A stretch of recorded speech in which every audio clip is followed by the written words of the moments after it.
Hello everybody and welcome to the Okay Outdoorsmen. In this video we're going to be showing you a bomb-ass recipe for the Okay Outdoorsmen drop dead braised squirrel. Now anybody who's had squirrel knows that there's a good way to cook squirrels and there's a really bad way to cook squirrels. This recipe in our opinion is definitely one of the good ones. Now if you want a written out version of this recipe you can find it on our website at theokayoutdoorsmen.wordpress.com or at the link in our bio. And while we're at it, a shameless plug. If you want more content like this, check us out on Spotify. My brother and I provide you with stories and tips from the outdoors and from outdoorsmen who are self-proclaimed just okay outdoorsmen. Whether it's camping, hunting, fishing, gardening, foraging, hiking, conservation, we've got you. All right, enough of that. Let's cook up some squirrel. Now, the first thing I want to note is that you have to be real careful when cleaning and skinning your squirrel. It's super easy to get loose squirrel hair all over the meat, so try to avoid that while you're skinning it and try to wash off the rest once you've got that clean piece of meat. You don't want to be eating the hair. Now, once you got that piece of meat there, you do want to quarter it like Rawls is doing here. So basically, slice those front and hind legs off right at the joint close to the ass and shoulders. Once you get down to that joint, you can either cut through it with a knife or you can take a pair of shears like Rawls doing here and just clip it off that way. That's a solid way to make sure that you don't dull your nice knife blade. So then you're basically left with the trunk, the main trunk. Now, a lot of this trunk meat is real hard to get to because of all the itty bitty bones in it. If you're making a stew, it's different, but for this braised recipe, not so much. What we do want from it is the tenderloins, which Rawls is pointing out here right up alongside the front of that spinal column. So this is where you need a real sharp knife to really get in close to those tenderloins, and even still, not much meat from those. But waste as little as possible is our philosophy, so we're gonna try to get those off there. In the spirit of wasting as little as possible, even though we're not gonna braise it, we will use that trunk meat to make some nice squirrel stock. And doing that is super easy. All you gotta do is throw that bad boy in a pot of water with a nice chunk of onion cut up into fourths. Then you want to follow that up with some salt and pepper. And then you want to put a lid on that thing and simmer it at medium-low. And you really want to simmer that for quite a while. You can't really overdo it, but you do want to make sure it gets all the way cooked through. All right, back to our quartered squirrel.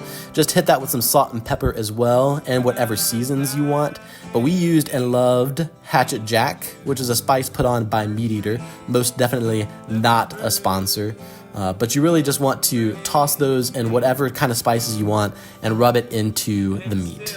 All right, so the next step is coating those pieces of meat in a thin layer of flour just until they're nice and covered. Picturesque shot of some floured meat. Then you want to put some oil in your cast iron skillet, or really any skillet that has a metal handle or some kind of skillet that can go into the oven later on. But you just want to put some olive oil in there and get it nice and heated up over medium-high heat. While you're waiting on that skillet to warm up, you can go ahead and chop up some red onion and bell pepper or whatever other vegetables that you want to cook in there with the squirrel. You're going to fry this in the pan when you're braising the squirrel. So once that oil is hot, you can go ahead and put your meat in there, and you want to sear it on each side until it's nice and golden. This will ensure that it's nice and crispy when it comes out of the oven. Just going to flip those things around for a little while. Just get them nice and crispy. All right, once those are seared up, you can take them out of the skillet and put them off to the side on a plate.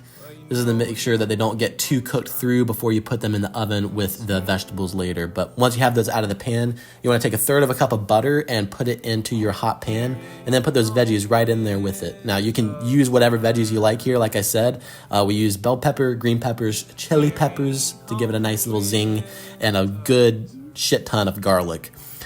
Now, we did put some chicken stock in there with the vegetables. If you have your squirrel stock ready at this time, you can use that. We would have done that, but we didn't have ours ready yet, so just chicken stock for us. This is a nice little picturesque shot of the broth. Now you see here we're putting the meat back into the skillet, flipping it over in them juices to get it nice and covered and flavorful. And then you want to put that thing in the oven for about an hour at 335 degrees. Now you can make it go a little bit longer than that if you need to about 90 minutes. Now you want to make sure that these are cooked all the way through for sure, but you don't want to overcook them because they can get real chewy. So feel free to pull the pan out and test every now and then if you're getting worried.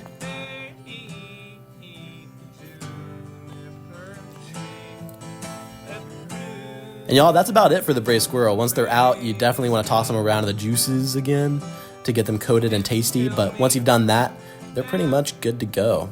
And you can eat these things as is, or you can toss them on some nice rice or some potatoes, however you want. You can make it look all pretty here like Raw's doing, Bobby Flay-like. And that is your Okay Outdoorsmen drop dead braised squirrel and squirrel stock.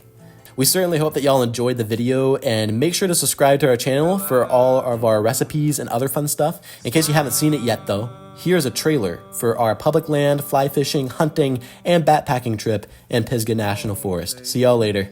Go outside.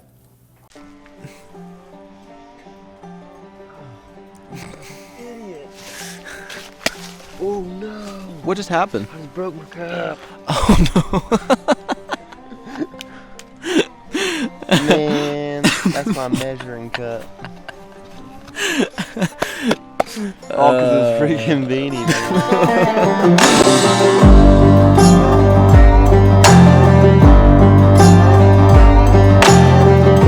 This is a public land, hunting, fishing, kind of backpacking trip. The crazy part is we're here. Yeah, that is the crazy part. Like it actually worked.